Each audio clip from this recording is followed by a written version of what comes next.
ശിവഗിരിയുടെ ഒരു ചരിത്രത്തെ നോക്കിയാൽ നമ്മൾ ഇന്ന് കാണുന്ന, നമ്മൾ സുഖമായിട്ട് ഇവിടെ നിന്ന് വണ്ടിയൊക്കെ വിളിച്ച്, ഭഗവാൻ പറയുന്നുണ്ട് വാഹനത്തിലോ നടന്നോ വരാം അല്ലേ, അവിടേക്ക് വരുന്നത് എങ്ങനെ വേണമെങ്കിലും വരാം.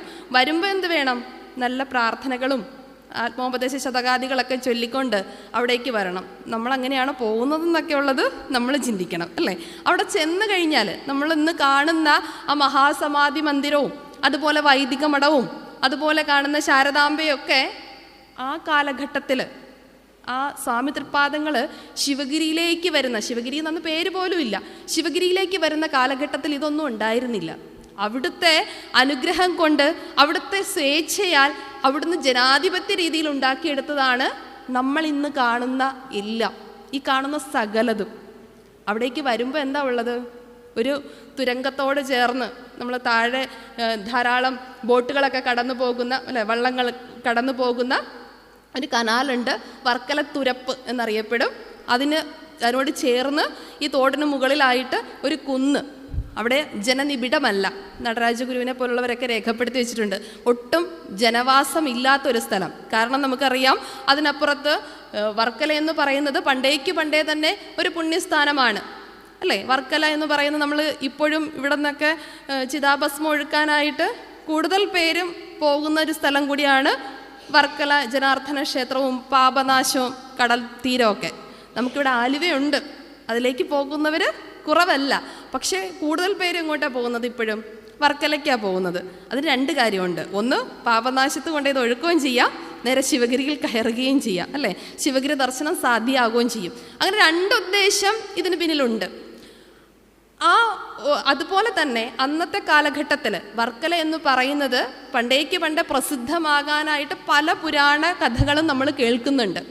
പലതരത്തിൽ ഒരാൾ ഉത്തരകാശി വരെ പോയിട്ട് അവിടെ നിന്ന് തിരിച്ച് വന്ന് എവിടെ വെച്ചാണോ അദ്ദേഹത്തിൻ്റെ കൂടെ രണ്ട് നിഴലുണ്ട്, ആ നിഴൽ അവസാനിക്കുന്നത് അതൊരു പുണ്യസ്ഥലമാണെന്ന് പറഞ്ഞു വിട്ട അദ്ദേഹം എത്തിയൊരു സ്ഥലമാണ് ഇപ്പോൾ നമ്മൾ കാണുന്ന ദക്ഷിണ കാശി എന്ന് പറയുന്ന, ദക്ഷിണേന്ത്യയിലെ കാശി എന്നറിയപ്പെടുന്ന വർക്കലയെന്നും.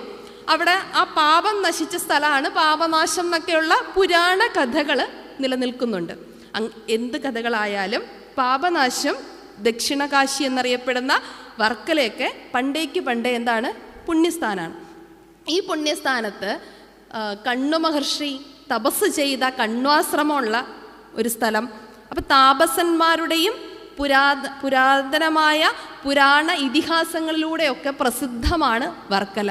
അതിനടുത്ത് നമ്മളിപ്പോൾ കാണുന്ന കടൽ തീരത്തോട് അടുത്തുള്ള സ്ഥലങ്ങൾ എങ്ങനെയായിരിക്കും? തീരപ്രദേശങ്ങൾ എങ്ങനെയായിരിക്കും?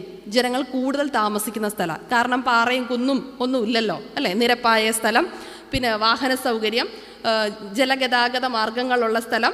അതൊക്കെ കൊണ്ട് തന്നെ തീരപ്രദേശങ്ങളിൽ ധാരാളം പേർ നിബിഡമായിട്ട് താമസിക്കുന്നു. എന്നാൽ ഈ കുന്നും പ്രദേശവും അധികം ആരും കയറി വരാത്ത സ്ഥലം. ആ സ്ഥലത്തേക്ക് സ്വാമി തൃപ്പാദങ്ങൾ എത്തുന്ന സമയത്ത് അവിടെ 2-3 ഭവനങ്ങൾ, ഒന്ന് മാദേവൻ്റെ ഭവനം, മറ്റൊന്ന് മാക്കോതയുടെ ഭവനം, മറ്റൊന്ന് നമ്മുടെ കൈതക്കോണം കൊച്ചപ്പി വൈദ്യൻ്റെ ഭവനം.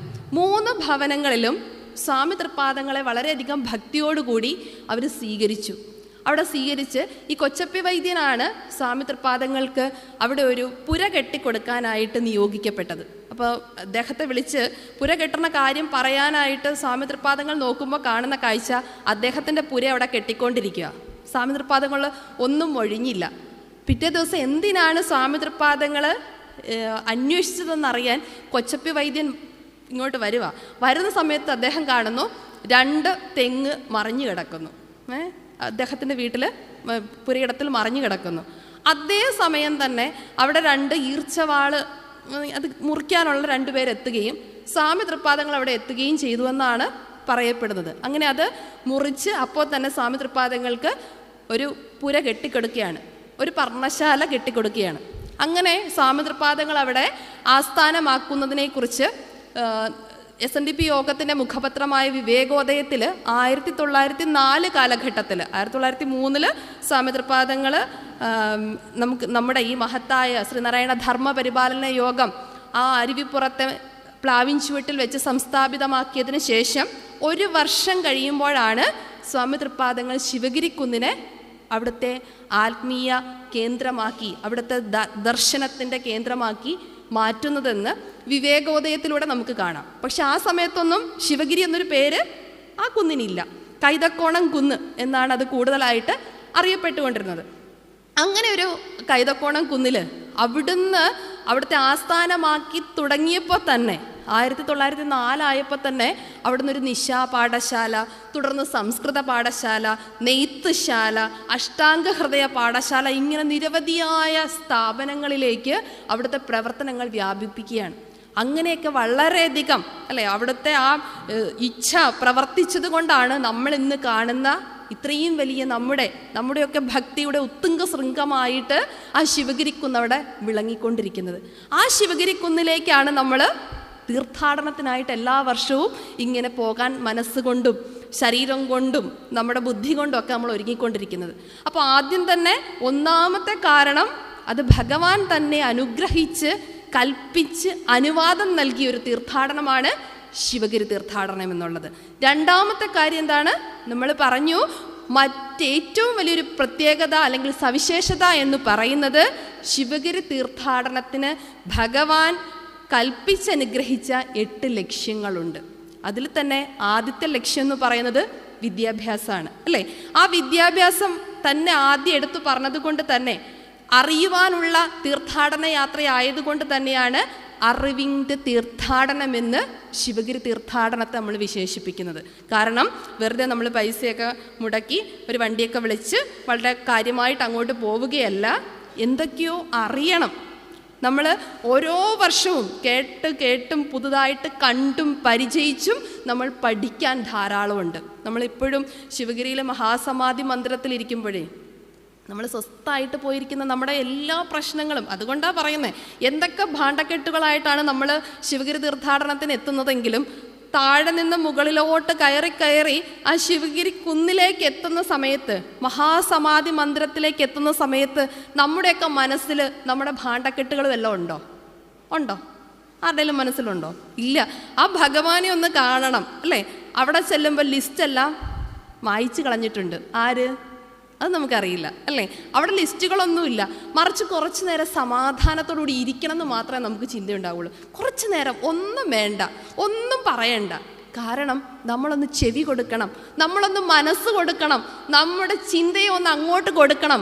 ഭഗവാൻ കുറച്ച് കാര്യങ്ങൾ നമ്മളോട് പറയാനുണ്ട്.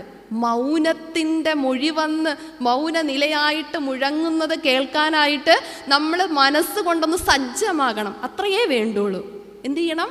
ആ മൊഴിയൊന്ന് കേൾക്കാൻ നമ്മൾ സജ്ജാകണം. പക്ഷേ ദൗർഭാഗ്യവശാൽ പലപ്പോഴും സംഭവിക്കുന്നത് എന്താണെന്നറിയാമോ?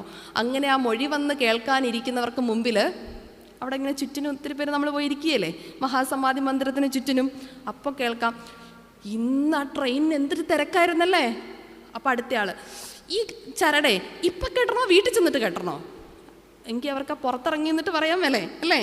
കുറച്ച് കഴിയുമ്പോൾ വീണ്ടും അടുത്തയാൾ, നമ്മൾ ആ വന്നപ്പോൾ ഇട്ട പാട്ട് അത് വേണ്ട കേട്ടോ, ഇനി സിനിമ ഇട്ടാൽ മതി കേട്ടോ.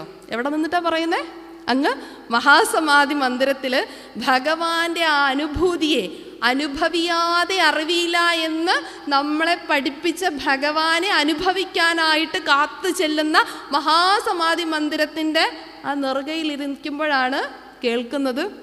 നമ്മളെപ്പോഴേയും നിൽക്കുക, ഇപ്പോഴും അങ്ങ് തിരുനക്കരയിൽ തന്നെ നിൽക്കുക അല്ലേ. തിരുനക്കരയിൽ നിന്ന് ഇതുവരെ വഞ്ചി പുറപ്പെട്ടിട്ടില്ല, നമുക്ക് സമയമായിട്ടില്ല അല്ലേ. അങ്ങനെയൊക്കെയുള്ള അവസ്ഥകളൊക്കെ മാറ്റിക്കൊണ്ട് ഇത് നമ്മൾ പൂർണ്ണമായ ബോധ്യത്തോടു കൂടി വേണം ശിവഗിരി തീർത്ഥാടനത്തിനെത്താൻ.